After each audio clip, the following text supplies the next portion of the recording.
Thus far in Mark's Gospel, we have seen Jesus portrayed as a miracle worker and as a rabbi, a teacher. Very traditional religious roles within Jewish society. But now in chapter 5 and 6, Jesus begins pushing against the boundaries of traditional Judaism. It becomes clear that he's not going to bring back the good old days, but he's pushing to a new future, a transformation of the relationship between God and his people, all of his people.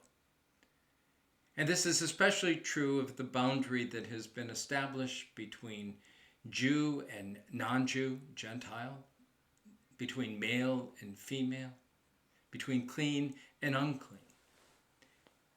And we will see this repeatedly worked out in Mark's Gospel. Now this causes waves within the Jewish community. They're not happy with this Jesus who is messing with their boundaries.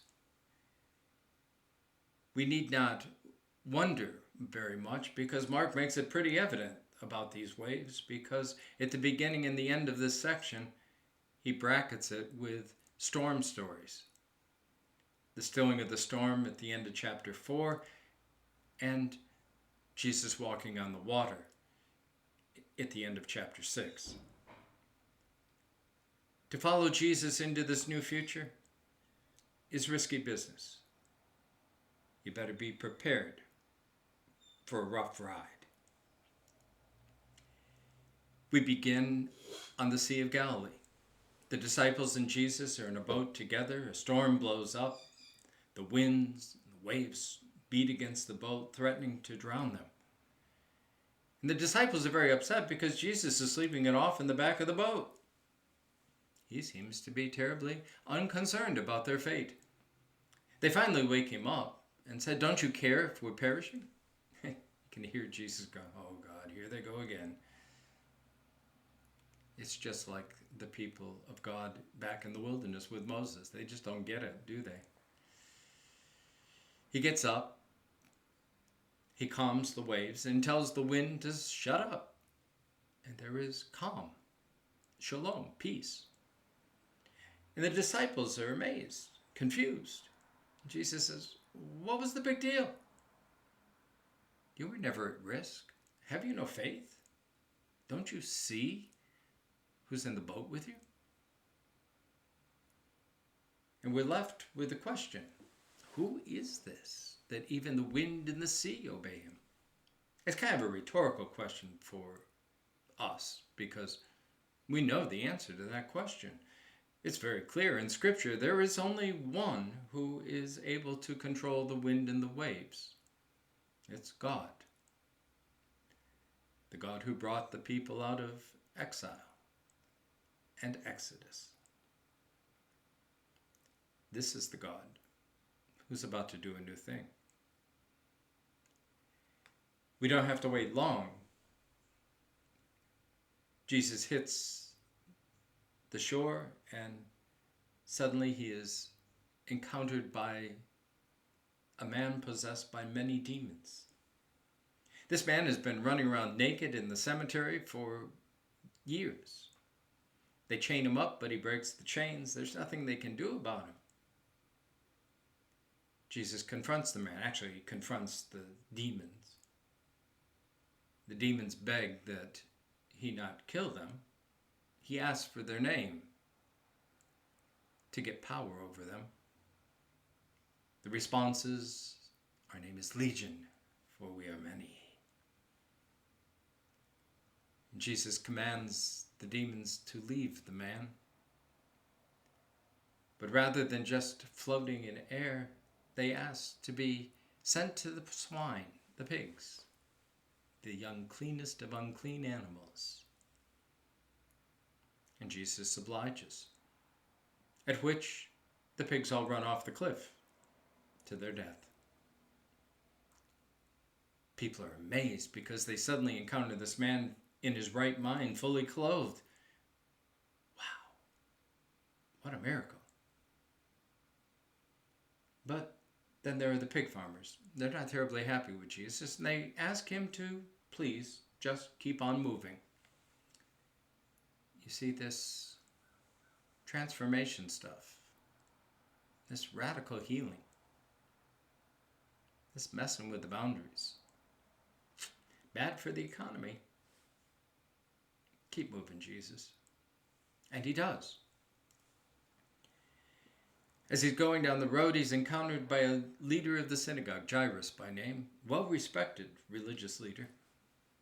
His little girl is near death, and he asks Jesus to come with him that he might touch her and make her well.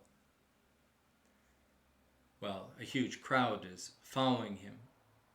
And amongst the crowd, there is a woman who has been in the way of women, bleeding for 12 straight years. She figures if she only touches the hem of his garment, perhaps she can be made well. And so she sneaks up behind Jesus and she touches the hem of her garment, and immediately her bleeding stops. But Jesus perceives that power has gone out of him. And he asks the disciples, "Who touched me?" And they look around and go, "Come on, Jesus, get real.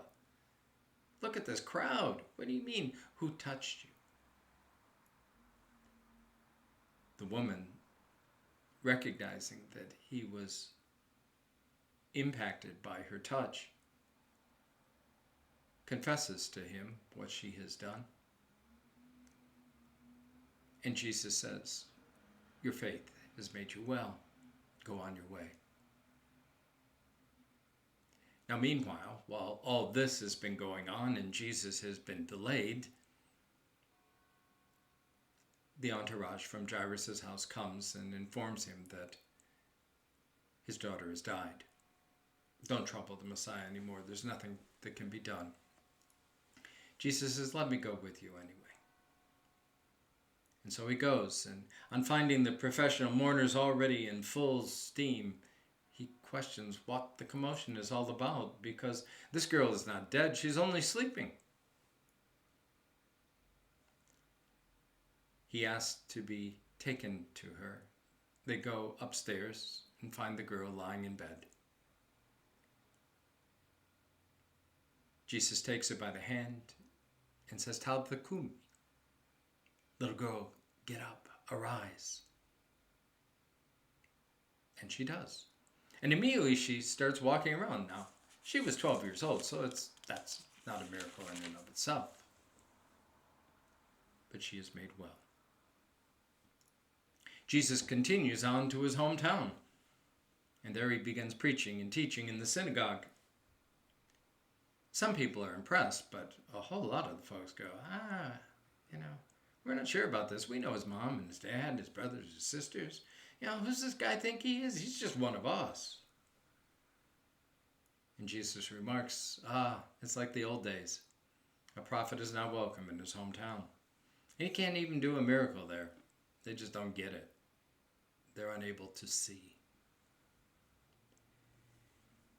He then sends the 12 out to do the work, in much the same way as Moses asked for help when he was struggling.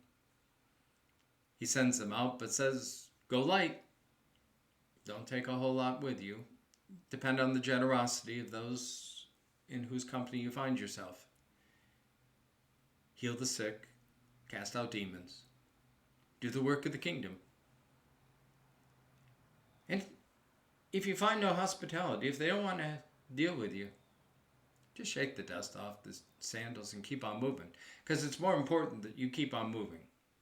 If they don't want to hear, if they can't see, just leave them alone." It's at this point we get a strange interlude.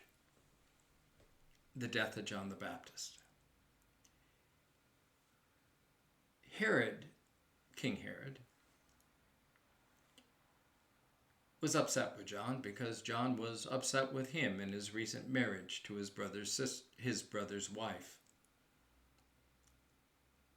Herod has John arrested. His wife wants him executed, but John fascinates Herod. He likes to keep him around and listen to him.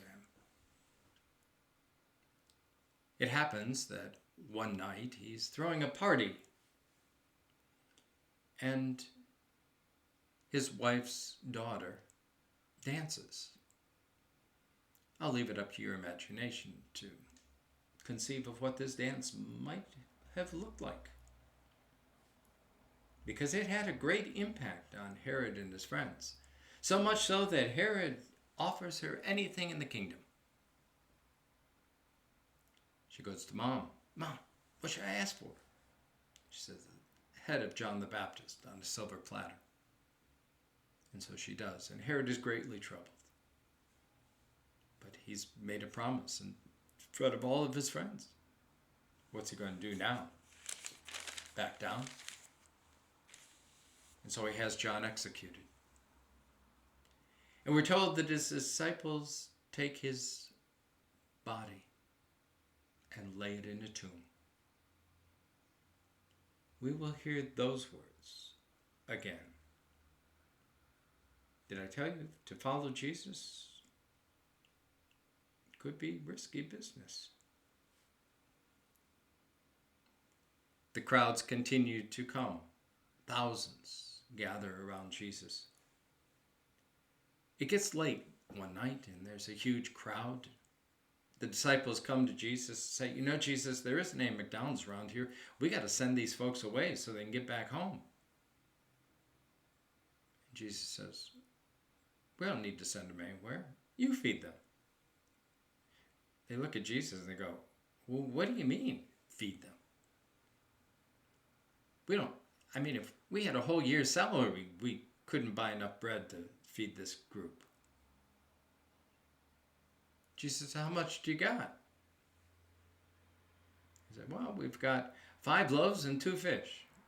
And Jesus says, yeah, it's enough. Bring it here. And he breaks it and he blesses it and he gives it to those who are gathered. They eat their fill. And there's enough food left over for 12 baskets full of leftovers. Enough to feed the 12 tribes of Israel, the whole nation. Such extravagant abundance.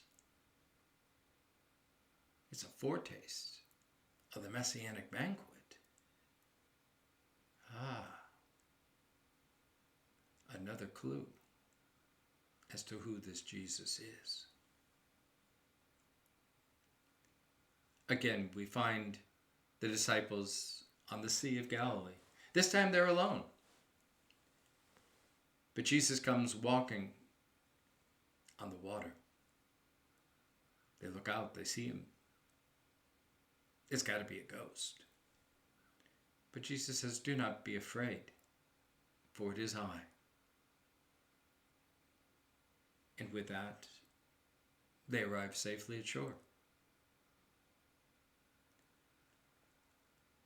It's an interesting section. And we'll move into the next chapter of that section next week. A continuation of this transformation and this continual revealing of who Jesus is for those who wonder.